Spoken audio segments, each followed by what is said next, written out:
Welcome to the Team Engagement Podcast, where leaders of teams share their insights. Brought to you by Blue Sky Business Consulting. We discuss 5 questions in about 15 minutes.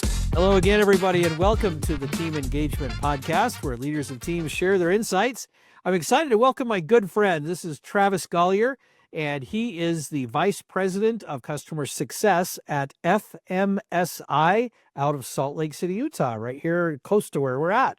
So I've known Travis for many years. Travis, it's great to have you on the podcast today. Appreciate you taking time. What would you like the audience to know about your work at FMSI?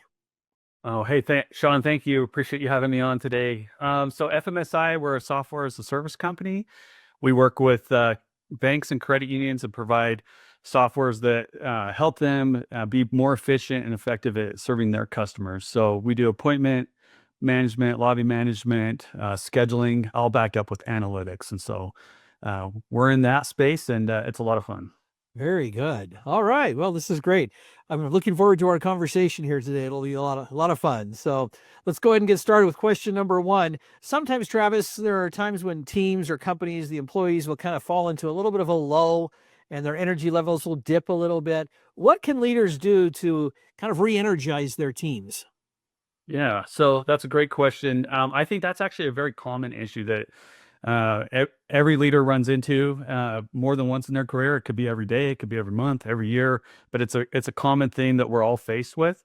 I think the root of it is people understanding their why and where they fit in the hierarchy or the structure portion of the business that they're in, right? What their roles and responsibilities are, as well as the overall mission or goal of the organization. And so making that clear to each person and to the company as a whole is going to be key to helping with that.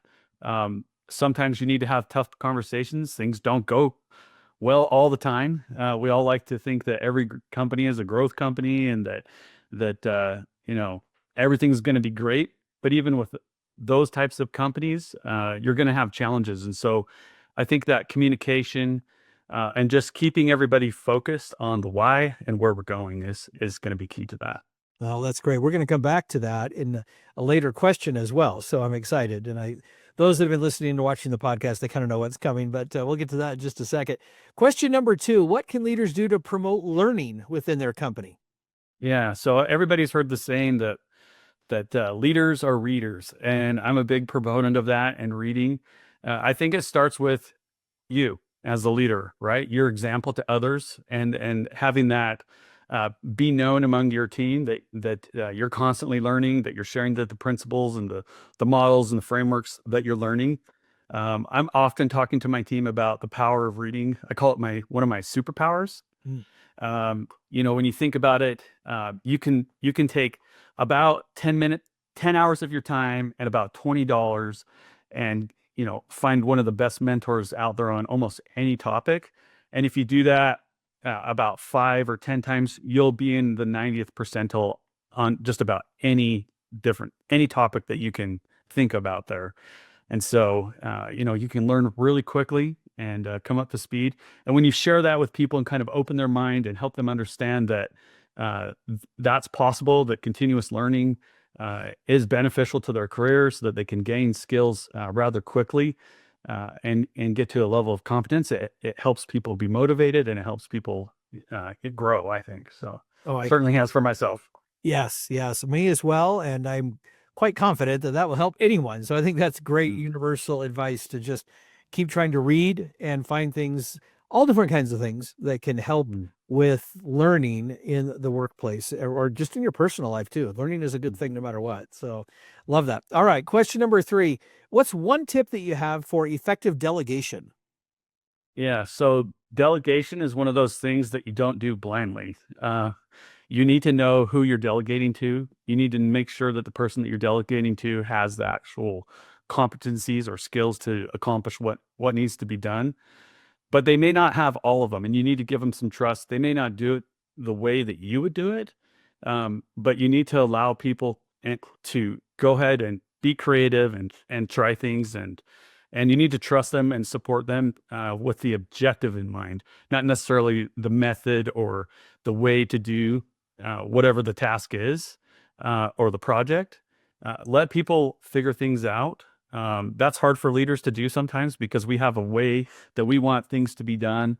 And if we did it, we know it will be done the way we want it to be done, but we really can't do everything. And so we need to allow others to grow and to participate and contribute in whatever organization we're in. And so you got to let people have some control, some autonomy there, but with the objective in mind, right? And let them come back and show you the progress along the way if it's a big project, or the end result if it's a small task.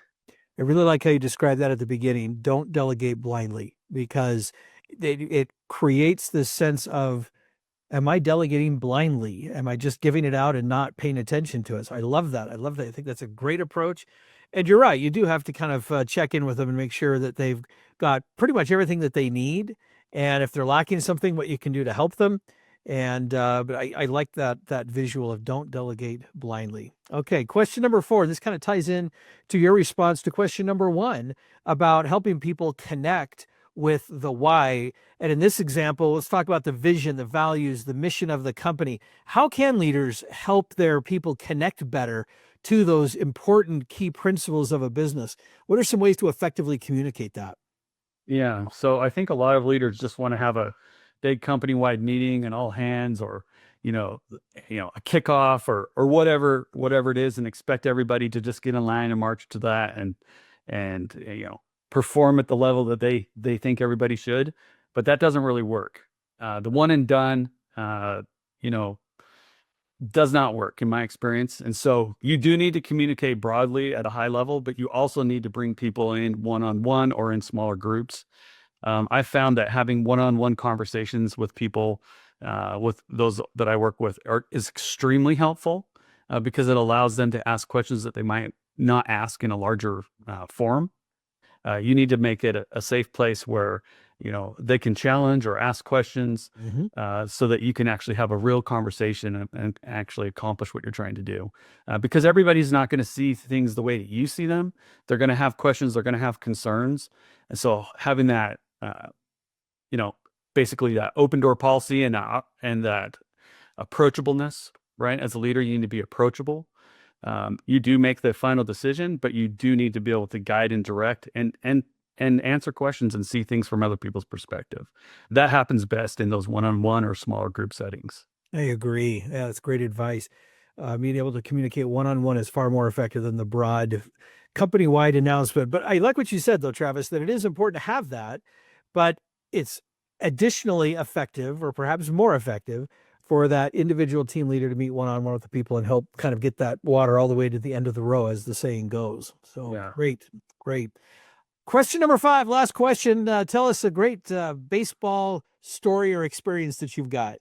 Yeah, so not as big a baseball fan as you are, Sean, but I did love the movie Sandlot as a kid. Watched that a number of times. One of the things or parts of the show that stood out to me was the kid at the very end that jumps in the swimming pool because he has the crush on the lifeguard, and he drowns. So that he can get CPR or kiss her. Then I think they get married and have a bunch of kids. So I think the principle in there is like, break the rules. I wouldn't advocate to go drowned, but right.